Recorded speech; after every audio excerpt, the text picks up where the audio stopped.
ನಿರ್ದೇಶಕರಾಗ್ಲಿಕ್ಕೆ ಅರ್ಹರಲ್ಲ ಅಂತೇಳಿ ನಲ್ಗುಂಡಿ ಸತೀಶ್ ಅವರು ದೂರು ಕೊಟ್ಟಿದ್ದಾರೆ ಸರ್. ಏನು ಅರ್ಹತೆ ಗೊಂದಲ ಸರ್? ಮೊದಲನೇದಾಗಿ ಭಾರತೀಯ ಜನತಾ ಪಾರ್ಟಿ ಶಿಸ್ತಿನ ಪಕ್ಷ.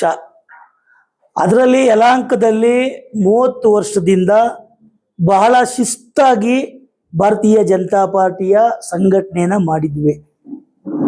ಇದ್ರ ಮಧ್ಯೆ ಒಂದಷ್ಟು ಜನ ಕಾಂಗ್ರೆಸ್ ಮತ್ತು JDS ಇಂದ ನಮ್ಮ ಪಾರ್ಟಿಗೆ ಬಂದರು. ಕೆಲವರು ಕಾಂಗ್ರೆಸ್ಸಿಂದ JDS ಇಂದ ಬಂದಿರೋರು ನಿಷ್ಠಾವಂತರಾಗಿ ಇಲ್ಲಿ ಪಾರ್ಟಿಲಿ MLA ಅವರ ಫಾಲೋವರ್ಸ್ ಆಗಿ ಉಳ್ಕೊಂಡಿದ್ದಾರೆ. ಒಂದು 3-4 ಜನ ಇತ್ತೀಚಿನ ಬೆಳವಣಿಗೆಯಲ್ಲಿ MLA ಅವ್ರನ್ನ ಬಿಟ್ಟು ಅವರು ಓಡಾಡ್ತಾ ಇದ್ದಾರೆ.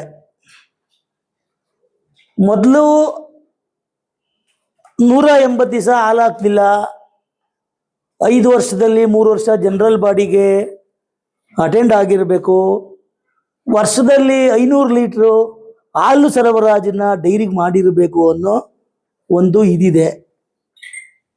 ನಮಗೆ ಗೊತ್ತಿಲ್ಲ ಅವರು 3 ವರ್ಷ ಜನರಲ್ ಬಾಡಿಗೆ ಅಟೆಂಡ್ ಆಗಿವ್ರೇನೋ, 500 ಲೀಟ್ರ್ ಹಾಲು ಸರಬರಾಜು ಮಾಡೋರೇನೋ, ಆಮೇಲೆ 180 ದಿವಸ ಹಾಲು ಹಾಕವ್ರೇನೋ ಸೊಸೈಟಿಗೆ ಅಂದ್ಕೊಂಡಿದ್ವಿ. ನಾವು ಮುಖಂಡರೆಲ್ಲ ತೀರ್ಮಾನ ಮಾಡಿ ಒಂದು 3-4 ಜನ ಅಭ್ಯರ್ಥಿಗಳಿದ್ದರು. ಏನೋ ಲಾಯರು, ಎಜುಕೇಟೆಡ್ಡು, ರೈತರಿಗೆ ಪರವಾಗಿ ಕೆಲಸ ಮಾಡ್ತಾನೆ ಅಂತೇಳಿ ನಾವೆಲ್ಲ ಅವ್ರಿಗೆ ಟಿಕೆಟ್ ಕೊಡಿಸಿ MLA ಅವರೇ ಖುದ್ದಾಗಿ ಎಲ್ಲ ಅಧ್ಯಕ್ಷರ ಮನೆಗೆ ಹೋಗಿ ಮೀಟಿಂಗ್ ಮಾಡಿ ಅವ್ರನ್ನ ಚುನಾವಣೆಯಲ್ಲಿ ಗೆಲ್ಲಿಸಿದ್ವಿ. ಇತ್ತೀಚಿನ ಬೆಳವಣಿಗೆಯಲ್ಲಿ ಅವ್ರನ್ನವರು ಒಬ್ಬ ರಾಜಣ್ಣ ಅಂತೇಳಿ ಒಬ್ಬರು ತಕರಾರು ಅರ್ಜಿ ಕೊಟ್ಟಿದ್ದರು. ಇವರು ಹಿಂಗೆ ಮೋಸ ಮಾಡಿ ಸದಸ್ಯತ್ವವನ್ನು ಪಡೆದಿದ್ದಾರೆ, ಆಮೇಲೆ ನಿಲ್ಲಕ್ಕೆ ಅವಕಾಶನ ಸೊಸೈಟಿಯಿಂದ ಪಡೆದಿದ್ದಾರೆ ಅಂತ ಅರ್ಜಿ ಬರೆದಿದ್ರು. ನಾವು ಅವನ್ನ ಕರೆದು ಏನೋ ಬೇಡ ಬಿಡಪ್ಪ ಅಂತೇಳಿ ಅರ್ಜಿನ ವಾಪಸ್ ತೆಗೆಸಿದ್ವಿ.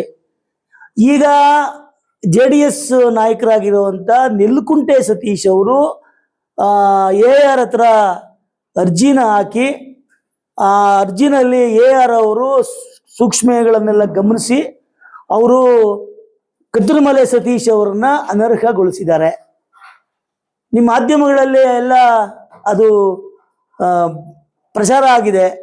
ಅಲ್ಲಿನ ಅಧಿಕಾರಿಗಳನ್ನ ಬೈದು ಅವಾಚ್ಯ ಶಬ್ದಗಳಿಂದ ಎಲ್ಲ ನಿಲ್ಲಿಸಿ ಅವರು ಪಾಪ ಒಬ್ಬ ಅಲ್ಲಿನ ಕೆಲಸ ಮಾಡೋಂಥವ್ರನ್ನ ಹೊಡೆದು ಎಲ್ಲ ಇದು ಮಾಡಿದ್ದಾರೆ. ನಾವು ಅದನ್ನು ಖಂಡಿಸ್ತೀವಿ.